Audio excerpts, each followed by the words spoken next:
Santiniketan medical কলেজে এক যুবতীর মৃতদেহ উদ্ধারের ঘটনাকে কেন্দ্র করে শুক্রবার আগরতলায় পুলিশ মহানির্দেশক কার্যালয়ের সামনে ধর্ণা ও বিক্ষোভ কর্মসূচি পালন করে এসএফআই, টিএসইউ, ডিওয়াইএফআই এবং টিওয়াইএফআই।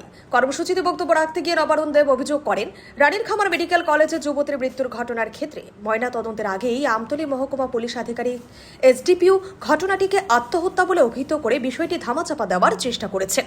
তিনি আরও অভিযোগ করেন, রাজ্যে নেশা কারবারের সঙ্গে জড়িতদের বিরুদ্ধে পুলিশ প্রশাসন কার্যকর ভূমিকা পালন করছে না। তার দাবি, রাজ্যে আইন শৃঙ্খলা পরিস্থিতির অবনতি ঘটছে এবং খুন, ধর্ষণ সহ বিভিন্ন অপরাধের ঘটনা বৃদ্ধি পেয়েছে। এছাড়াও আনন্দনগর স্কুলের এক ছাত্রীকে ধর্ষণের অভিযুক্তের বিরুদ্ধে পুলিশ প্রশাসন যথাযথ ব্যবস্থা গ্রহণ করেননি বলেও দাবি করেন তিনি। বিক্ষোভকারীরা সংশ্লিষ্ট ঘটনাগুলির নিরপেক্ষ তদন্ত এবং দোষীদের বিরুদ্ধে কঠোর আইনানুগ ব্যবস্থা গ্রহণের দাবি জানান।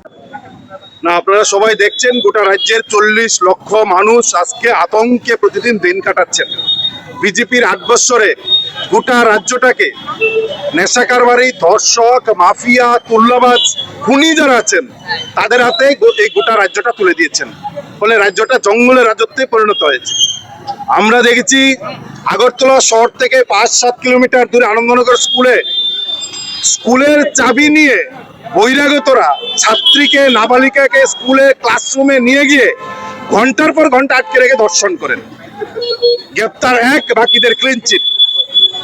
আর দুরাত্র পরে আগরতলা শহর থেকে 6 কিলোমিটার দূর শান্তিনিকেতন মেডিকেল কলেজে যুবতীর মৃতদেহ উদ্ধার হয়। যুবতীর মৃতদেহ উদ্ধারের মাত্র 6-7 ঘন্টার মধ্যে পুলিশ অফিসার প্রেস মিট করে বলে দেন এটা আত্মহত্যা। তখনও পর্যন্ত কোনো পোস্টমর্টমের রিপোর্ট আসেনি। বলে কাদের বাঁচাচ্ছেন? সরকার পুলিশ মিলে। এর নিন্দা জানিয়ে, ঘৃণা জানিয়ে তুল্লাবাজ, খুনি, দর্শকদের জেলে কিংবা ঘরে ঢুকানোর জন্য পুলিশের মহানির্দেশকের কাছে দাবি জানাতে এখানে বিক্ষোভে আমরা ছাত্র যুবরা সামিল হয়েছি।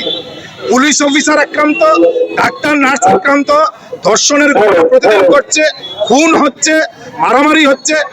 এই পরিস্থিতিতে রাজ্যটা গোটা মাফিয়া, খুনি, দর্শকদের হাতে, তাদের হাতের রাজ্য না। এটা 40 লক্ষ মানুষের রাজ্য। এই 40 লক্ষ মানুষ যেন শান্তিতে থাকতে চায় তার ব্যবস্থা করার দায়িত্ব হচ্ছে পুলিশের। কিন্তু আজকে পুলিশ গ্রেপ্তার হচ্ছেন নেশা কারবারের সঙ্গে যুক্ত। পুলিশের মহিলা একজন অভিযোগ করছেন পুরুষ পুলিশের বিরুদ্ধে শ্লীলতাহানির, তদন্ত নেই। দুর্গাচরণ রাঙ্কল পুলিশ অফিসার নেশা কারবারের গাড়ি তাকে খুন করে দিল, গ্রেপ্তার নেই। আইনমন্ত্রী এলাকায়, রতননাথের এলাকায় মন্টি দাস খুন হলো, গণধর্ষণ হলো, পুড়িয়ে মারলো, গ্রেপ্তার নেই।